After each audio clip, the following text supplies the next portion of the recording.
విద్య మహిమ. దేవగిరి అనే ఊళ్ళో సోమదేవుడు అనేవాడికి ఇద్దరు కొడుకులుండేవారు. పెద్దవాడు పొలము పుట్రా చూసుకుంటూ ఉంటూ ఇంటి దగ్గరే ఉండిపోయేవాడు. రెండోవాడు జయదేవుడు విద్యాభిలాషతో ఇల్లు విడిచి తగిన గురువును వెతుక్కుంటూ దేశ సంచారం బయలుదేరాడు. జయదేవుడు తిండి లేకుండానూ సరి అయిన నిద్ర లేకుండానూ చాలా కాలం ప్రయాణం చేసి చివరకు ఒక గ్రామంలో హరిశర్మ అనే ఆయన ఇంటి ముందు శోష వచ్చి పడిపోయాడు.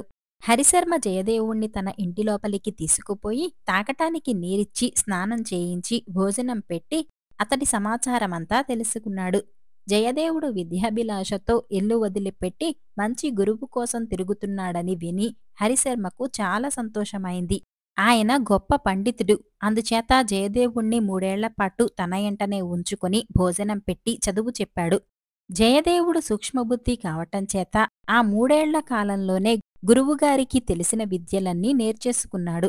తర్వాత హరిశర్మ జయదేవుడితో, నాయనా, ఇంకొక గురువు దగ్గర కొన్ని విద్యలు నేర్చితే కాని నీ చదువు పూర్తి కాదు. ఆ గురువు ఒక కోయరాజు. అతను నీకు చోర విద్య, వేట మొదలైనవన్నీ నేర్పుతాడు. అతడి దగ్గరికి ఎలా వెళ్లాలో నేను చెబుతాను అన్నాడు. హరిశర్మ చెప్పిన మార్గాన బయల్దేరి జయదేవుడు కోయరాజు వద్దకు వెళ్ళాడు. హరిశర్మ పంపిన శిష్యుడని తెలుసుకుని కోయరాజు జయదేవుణ్ణి తన వద్ద 1 సంవత్సరం పాటు ఉంచుకుని దొంగతనాలు చేయటము, దొంగలను పట్టటము, మృగాల జాడలు తెలుసుకోవటము, వేటాడటము మొదలైన విద్యలన్నీ నేర్పాడు. ఈ విధంగా సకల విద్యలు నేర్చి జయదేవుడు ఇంటి మార్గం పట్టి వస్తూ ఒకరోజు ఒక గ్రామం చేరి ఒక బ్రాహ్మణ గృహంలో మంచి నీరిమ్మని అడిగాడు. ఆ ఇంటి యజమాని జయదేవుణ్ణి లోపలికి ఆహ్వానించి అతిథి సత్కారమంతా చేసి అతని సంగతి అంతా తెలుసుకుని, అబ్బాయి, నీ విద్యా కౌశల్యం పరీక్షించటానికి ఒక్క ప్రశ్న అడగనా అన్నాడు చిన్నగా నవ్వుతూ. అడగండి అన్నాడు జయదేవుడు ఉత్సాహంగా. నీవు రాకమునుపు ఈ ఇంటికెవరు వచ్చారు? ఈ ఇంటి ముందుగా ఎవరెవరు వెళ్లారు? చెప్పు చూస్తాం అన్నాడు ఇంటి యజమాని. జయదేవుడు లేచి బయటకు వెళ్ళి కొంతసేపయ్యాక తిరిగి వచ్చి, నేను రాకపూర్వం మీ ఇంటికి 4 వ్యక్తులొచ్చారు. వారు రాజభటులో సైనికులో అయి ఉంటారు. వారు మీ ఇంటి నుంచి బయల్దేరి ముందుకు సాగిపోయారు. వారికన్నా ముందుగా ఒక మనిషి మీ ఇంటి ముందుగా వెళ్ళాడు. వాడి నెత్తిమీద ఒక బొగ్గుల మూట ఉన్నది. వాడేదో దొంగతనం చేసి ఉంటాడు అని ఇల్లుగల బ్రాహ్మణుడితో చెప్పాడు. ఈ మాటలు విని బ్రాహ్మణుడు నిర్ఘాంతపోయి, మా ఇంటికి 4 రాజభటులు వచ్చిన మాట వాస్తవం. జరిగిందేమంటే రాణిగారి రత్నం ఒకటి దేవాలయం ప్రాంతాల పడిపోయింది. అది పోయిందని తెలిసి వెతికేలోపుగా దాన్ని ఎవరో కాజేశారు. అందుచేత రాజభటులు అందరి ఇళ్లకు వచ్చి సోదా చేశారు. అలాగే మా ఇల్లు కూడా సోదా చేశారు. కాని పోయిన నగ దొరకలేదు. దొంగ ఒకడు మా ఇంటి ముందుగానే వెళ్ళాడని నీవు చెబుతున్నావు కనుక పోయిన నగ తిరిగి సంపాదించి దొంగను రాజుగారికి పట్టి ఇస్తివా నీకు గొప్ప బహుమానం దొరుకుతుంది అని జయదేవుడితో అన్నాడు. జయదేవుడు బ్రాహ్మణుడితో మళ్ళీ వస్తానని చెప్పి బయల్దేరి దారి మీదునే దృష్టి ఉంచి నడుస్తూ ఒక ఇంటి దాకా వెళ్ళాడు. అది ఒక స్వర్ణకారుడి ఇల్లు.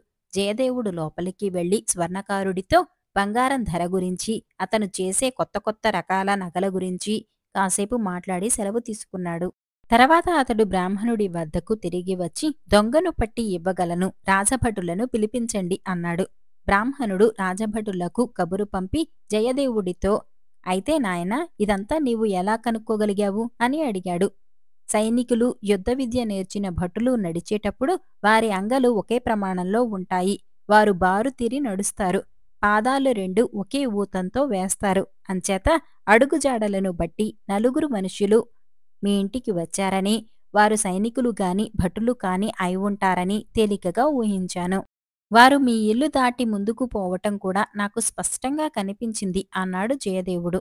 మరి దొంగజాడ ఎలా తెలిసింది అని బ్రాహ్మణుడు అడిగాడు. దొంగ నడివీధిన నడవడు, ఒక పక్కగా నడుస్తాడు. ఈ దొంగ నెత్తిన బొగ్గుల మూట ఉన్నది. వాడు అడుగు వేసినప్పుడల్లా కొంచెంగా బొగ్గు మసి రాలింది. వాడు బొగ్గులు తీసుకుని తిన్నగా నడిచిపోక మధ్య మధ్య వెనక్కు తిరిగి చూసినట్టుగా అడుగుల గుర్తులను బట్టి తెలుస్తున్నది. తనను ఎవరన్నా వెంబడిస్తున్నారేమోనని వాడు అలా చూసి ఉంటాడు. అంచేత వాడేదో దొంగతనం చేసి ఉంటాడని ఊహించాను. అదీకాక రాజభటుల అడుగుల జాడల కన్నా ఈ దొంగవి కొద్దిగా చెరిగి ఉన్నాయి. అంచేత వాడు ఇటుగా వెళ్ళి 1-2 ఘడియలు ఎక్కువ కాలమైంది. ఈ మధ్యలో ఇంకొక దొంగతనమేదీ జరగలేదు గనుక రాజభటులు వెతుకుతున్నది ఈ దొంగ కోసమే అయి ఉండవచ్చు అన్నాడు జయదేవుడు. వీళ్ళు ఇలా మాట్లాడుతుండగానే రాజభటులు వచ్చారు. జయదేవుడు వారిని స్వర్ణకారుడి ఇంటికి తీసుకుపోయాడు. ఆ ఇల్లు రాజభటులు అంతకుముందు సోదా చేసినదే. అయితే వారు పెట్టెలు, బేడలు మాత్రమే వెతికారు. కాని దొంగలు ఏదన్నా దాచిపెట్టటానికి ఏదో ఒక కంతలో దూర్చిపెడతారు. ఈ సంగతి జయదేవుడికి తెలుసు. అంచేత అతను రాణిగారు పోగొట్టుకున్న రత్నాన్ని స్వర్ణకారుడి ఇంటిలోని ఒక కంతలో నుంచి బయటకు తీశాడు. స్వర్ణకారుడు నేరం ఒప్పుకున్నాడు. రాణిగారి రత్నం కింద పడటం తాను చూసి దాన్ని తీసుకున్నానని, ఎవరికీ సందేహం కలగకుండా ఉండగలందులకు ఒక బొగ్గుల మూట కొనుక్కొని అందుకే గ్రామంలోకి వెళ్ళినవాడిలాగా ఇంటికి వచ్చేశానని అతను చెప్పాడు. రాజుగారు నగ దొరికినందుకు చాలా సంతోషించి జయదేవుడికి మంచి బహుమానం ఇచ్చాడు. అతను దొంగను పట్టుకున్న విధమంతా బ్రాహ్మణుడు చెప్పినాక రాజు మరింత సంతోషించి అన్ని విద్యలలోనూ ఆరితేరిన జయదేవుడికి మరిన్ని కానుకలు ఇచ్చి తన కొలువులో ఉంచుకున్నాడు. అమ్మవారి వరం రాసినవారు లక్ష్మీ శిల్పగారు. భద్రగిరి గ్రామంలో ఇరుగు పొరుగు ఇళ్లలో నివసించే రామయ్య, శివయ్య బాల్యం నుంచే కలిసిమెలిసి మంచి స్నేహంతో ఉండేవారు. యుక్త వయస్కులైన ఇద్దరికీ ఒకే సంవత్సరం పెళ్ళయింది. రామయ్య భార్య సరస్వతి, శివయ్య భార్య సుభద్ర కూడా ఎంతో అన్యోన్యంగా ఉండేవారు. మరో 2 ఏళ్లు తిరిగేసరికి రామయ్యకు ఒక కూతురు, శివయ్యకు ఒక కొడుకు పుట్టారు. చూస్తుండగానే రమ, నారాయణ అనే వాళ్ళిద్దరూ పెరిగి పెద్దవాళ్ళయ్యారు. రామయ్య కొద్దిగా చదువుకున్నవాడు. అందువల్ల గ్రామంలోని పిల్లలను చేరతీసి తమ ఇంటికి ఎదురుగా ఉన్న వేప చెట్టు కింద వీధి బడి పెట్టాడు. అతడి శిక్షణలో తమ పిల్లలు బుద్ధిమంతులై చదువు పట్ల శ్రద్ధ కనపరుస్తున్నారని గ్రామస్తులు గ్రహించారు. రామయ్యకు తమ చేతనైన సహాయం చేసేవారు. వాళ్ళిచ్చే దానితోనే రామయ్య కుటుంబం గడుస్తోంది. ఇక శివయ్యకు తాతతండ్రుల నుంచి సంక్రమించిన పొలం కొద్దిగా ఉందన్న మాటే కాని ఆలు మగలు రేయనక పగలనక కష్టపడినా ఫలసాయం మాత్రం అంతంత మాత్రంగానే ఉండేది. శివయ్యకు వంశపారపర్యంగా చేస్తున్న వైద్యం తెలుసు. దాపులనున్న అడవికి వెళ్లి మూలికలు సేకరించుకొని వచ్చి మందులు, గుళికలు తయారుచేసి చిన్న చిన్న జబ్బులకు వైద్యం చేసేవాడు.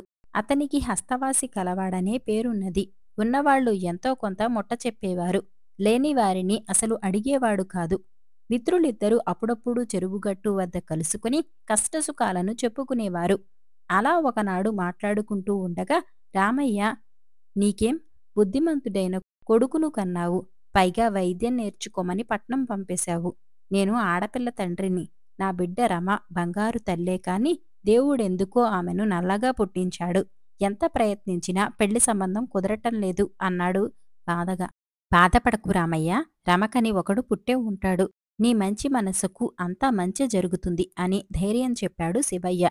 మరునాడు గ్రామాధికారి మెట్లపైనుంచి జారిపడ్డాడని కబురు వస్తే శివయ్య ఆయనకు వైద్యం చేయటానికి వెళ్ళాడు. సుభద్ర మూలికలు సేకరించటానికి ఒంటరిగా అడవికి బయలుదేరింది. అడవిలో కొంతసేపు మూలికలు సేకరించిన ఆమెకు నిన్న రాత్రి కురిసిన గాలివానకు కూలిపోయిన ఎండురావి చెట్టు కనిపించింది. ఆమె దగ్గరకు వెళ్లి చూస్తే చెట్టు కింది బోదెలో పూడుకుపోయి కొద్దిగా పైకి కనిపిస్తున్న అమ్మవారి విగ్రహం కనిపించింది. ఆమె మట్టిని తొలగించి విగ్రహాన్ని కడిగి అడవి పూలతో అలంకరించి చేతులెత్తి మొక్కుతూ, అమ్మా, నువ్వు ఇక్కడున్న సంగతి ఇన్నాళ్ళు తెలియకపోయింది. అడవికి వచ్చినప్పుడలా నీకు పూజ చేస్తాను. అందరినీ చల్లగా చూడు తల్లి అని ప్రార్థించి ఇంటి ముఖం పట్టింది. ఆ రోజంతా సుభద్ర కళ్ల ముందు కళకళలాడుతూ ఉన్న అమ్మవారి విగ్రహమే కనిపించసాగింది. రాత్రి అమ్మవారిని తలచుకునే నిద్రపోయింది. తెల్లవారుజామున ఆమె కలలో అమ్మవారు కనిపించి, సుభద్ర, ఎన్నో ఏళ్లుగా పూజా పునస్కారాలు లేని నన్ను నీ పూజ సంతోషపరచింది. నీకు 2 వరాలిస్తాను, కోరుకో అన్నది. తల్లి, నీకు తెలియనిదేమున్నది? మా పక్కింటి సరస్వతి కూతురు కారు నలుపు. ఆమెకు మంచి రంగు, రూపం ఇచ్చి వివాహం జరగాలని ఆశీర్వదించు అన్నది సుభద్ర. మరి నీకేం కావాలో కోరుకో అన్నది అమ్మవారు. మాకు నీ అనుగ్రహం చాలు తల్లి అన్నది సుభద్ర. సరే, అడవిలో నా విగ్రహానికి ఉత్తర దిశగా పసుపు పూలు పూసిన మిన్నేటి పొన్నగంటి పాలతీగ కనిపిస్తుంది. ఆ తీగ వేరును అరగతీసి పాలలో కలిపి రమకు 5 రోజులు తాగించు. నీ కోరిక నెరవేరుతుంది అని చెప్పి అంతర్ధానమైంది అమ్మవారు. ఉలిక్కిపడి లేచిన సుభద్ర అమ్మవారికి మొక్కుకుని కల గురించి భర్తకు చెప్పింది. ఇద్దరూ కలిసి అడవికి వెళ్లి అమ్మవారు చెప్పిన వేరును తెచ్చి అరగతీసి పాలలో కలిపి రామయ్య కూతురు రమకు తాగమని ఇచ్చారు. ఆ విధంగా 5 రోజులు ఇచ్చేసరికి రమ కారు నలుపు రంగు మెల్లమెల్లగా తగ్గి ఆరో రోజుకు పసుపు పచ్చ రంగు వచ్చింది. రమ ఆకర్షణీయమైన ముఖవర్చస్సుతో అందమైన యువతిగా మారిపోయింది. ఆమె తల్లిదండ్రులు ఆనందానికి ఎల్లలు లేకుండా పోయింది. సరస్వతి ఆనంద బాష్పాలతో కృతజ్ఞతాపూర్వకంగా సుభద్ర చేతులు పట్టుకున్నది. అంతా అమ్మవారి దయ అన్నది సుభద్ర. రమ అందగత్తెగా మారిన విషయం తెలియగానే పలువురు యువకులు ఆమెను వెళ్లాడటానికి పోటీ పడసాగారు. దాపులనున్న పట్నంలో పేరు మోసిన వ్యాపారి ధనగుప్తుడు ఆమెకు 1000 వరహాలు ఎదురిచ్చి కోడలిగా చేసుకుంటానని కబురు పంపాడు. రామయ్య ఆలోచనలో పడ్డాడు. ఆ సంగతి గ్రహించిన రమ, నన్ను చేసుకోటానికి పట్నంలో ఉన్న నారాయణ ఇష్టపడతాడేమో అడుగు అన్నది. రామయ్య ముఖం చిట్లించి 1000 వరహాలు మాటలా అన్నాడు. నాకు రూపం రావటానికి కారణం సుభద్ర అత్తయ్య. డబ్బుకు ఆశపడి ఆ సంగతి మరిచిపోకూడదు కదా అన్నది రమ. ఆ మాటతో గతుక్కుమన్న రామయ్య, కన్నబిడ్డవైనా నా కళ్ళు తెరిపించావు తల్లి అంటూ రమ తలని నిమిరాడు ఆప్యాయంగా. నారాయణ సమ్మతించటంతో తల్లిదండ్రులు పరమానందం చెందారు. మరుసటి ముహూర్తంలోనే రాములవారి గుడిలో నారాయణ రమల పెళ్లి నిరాడంబరంగా జరిగింది. మరికొన్నాళ్లకు గ్రామంలో చిన్న వైద్యశాల, పాఠశాల ఏర్పాటు చేసుకుని నారాయణ రమ కలిసి నడపసాగారు. తమ పిల్లలు వృద్ధిలోకి రావటం చూసి మిత్రులిద్దరూ ఆనందిస్తూ అంతా అమ్మవారి వరప్రభావం అనుకుంటూ శేష జీవితాన్ని హాయిగా గడిపారు.